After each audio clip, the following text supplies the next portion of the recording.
Call me a god. You call me a god. Let's go. What's going on, fellas? We're back with another, and literally, I haven't even put the other one out yet.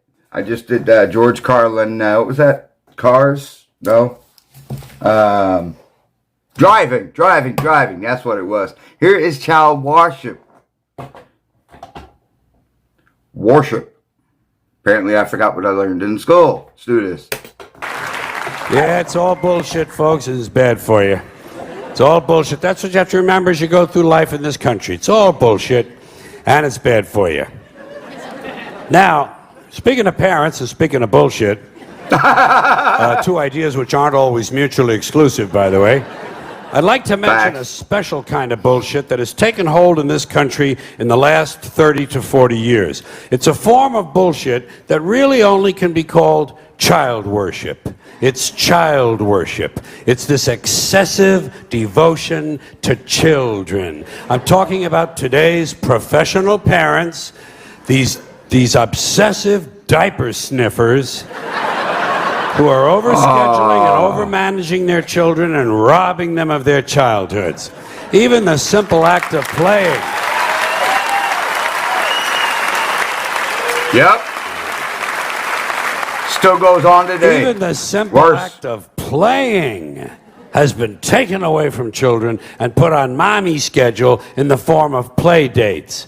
Something that should be spontaneous and free is now being rigidly planned. When does a kid ever get to sit in the yard with a stick anymore? You know, just sit there with a fucking stick. Do today's kids even know what a stick is? You know? Hell no. But you know something? A kid shouldn't be wasting his time with a stick anyway. If he's 4 years old, he should be home studying for his kindergarten entrance exams. Do you know about that shit? Oh, they have them now. Yeah. Private schools that have kindergarten entrance exams. The poor little fuck. The poor little fuck. He can barely locate his dick. You know, and already he's being pressured to succeed. Pressured to succeed for the sake of the parents. Isn't this really just a sophisticated... Copyright thing, too. I thought kindergartners were supposed to sleep on mats these days. Little mats. All they do is nap time and play. That's what I thought it was. Form of child abuse. And speaking of that, pressured to succeed. Pressured to succeed for the sake of the parents. Isn't this really just a sophisticated form of child abuse?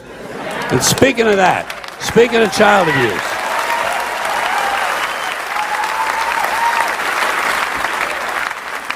speaking of child abuse, next stop, grade school. Grade school, where he won't be allowed to play tag because it encourages victimization. And he won't be allowed to play dodgeball because it's exclusionary. And it promotes aggression. Standing around is still okay. Standing around is still permitted, but it won't be for long because sooner or later some kid is going to be standing around and his foot will fall asleep and his parents will sue the school and it'll be goodbye fucking standing around. That's facts. Parents want to sue schools over everything. Now, fucking fortunately, parents. all is not lost. All is not lost because at least we know that when he does get to play whatever games he is allowed to play, the child will never lose. We know he'll never lose because in today's America, no child ever loses. There are no losers anymore. Everyone's a winner. No matter what the game or sport or competition, everybody wins. Everybody wins, everybody gets a trophy.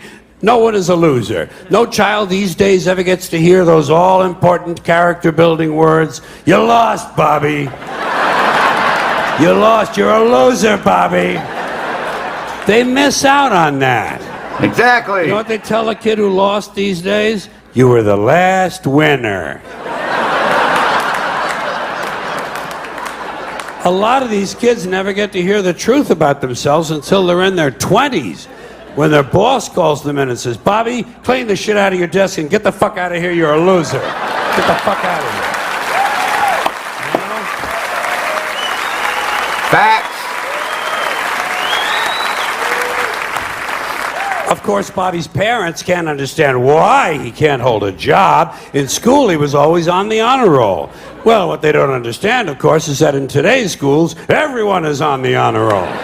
Everyone is on the honor roll because in order to be on the honor roll, all you really need to do is to maintain a body temperature somewhere roughly in the 90s.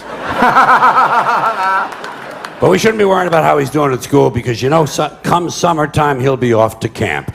Yes, he'll be off to camp, but not to swim and hike and play softball. No. Today's child will be sent away to lose weight. He'll be sent to fat camps. Or violin camp, or ceramics camp, or computer camp, or leadership camp, whatever the fuck that is. Or space camp. Leadership camp. Leadership. Isn't that where Hitler went?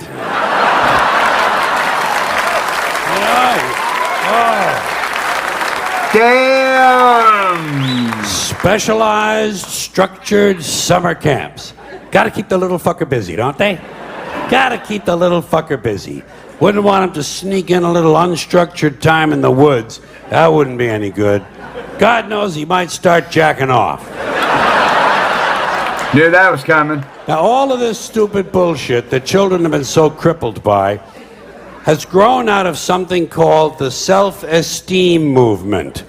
The self-esteem movement began in 1970, and I'm happy to say it has been a complete failure. Because studies have repeatedly shown that having high self-esteem does not improve grades, does not improve career achievement, it does not even lower the use of alcohol, and most certainly does not reduce the incidence of violence of any sort. Because as it turns out, extremely aggressive, violent people think very highly of themselves. Narcissists. Imagine that. Sociopaths have high self-esteem. Who would have thunk, huh?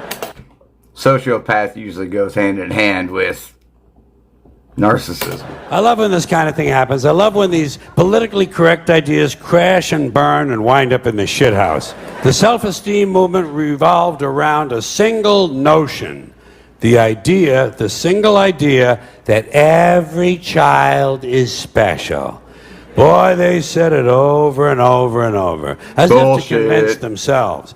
Every child is special. And I kept saying, fuck you. Every child is clearly not special. Did you ever look at one of them? Did you ever take a good close look at one of these fucking kids? They're goofy. They're fucking goofy looking. They're too small. They're way too fucking small. They're malapportioned. Their heads don't fit their bodies. Their arms are too weird and everything. They can't walk across the room in a straight line. And when they talk like I got a mouthful of shit. They're incomplete. Incomplete. Unfinished work. I never give credit for incomplete work. Now, P.T. Barnum might think they're special. Oh. But not me. I have standards. That would be the Barnum and Bailey circus. I don't even know if they're still doing their thing.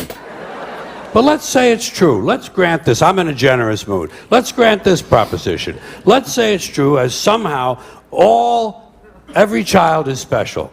What about every adult? Isn't every adult special too? And if not, then at what age do you go from being special to being not so special? And if every adult is special, then that means we're all special, and the whole ideal is all its fucking meaning. There's a lot of shit you have to put up with when you're driving. My bad, y'all. Anyway, hey, remember, hug the ones you love, because you never know when you may be able to hug them again.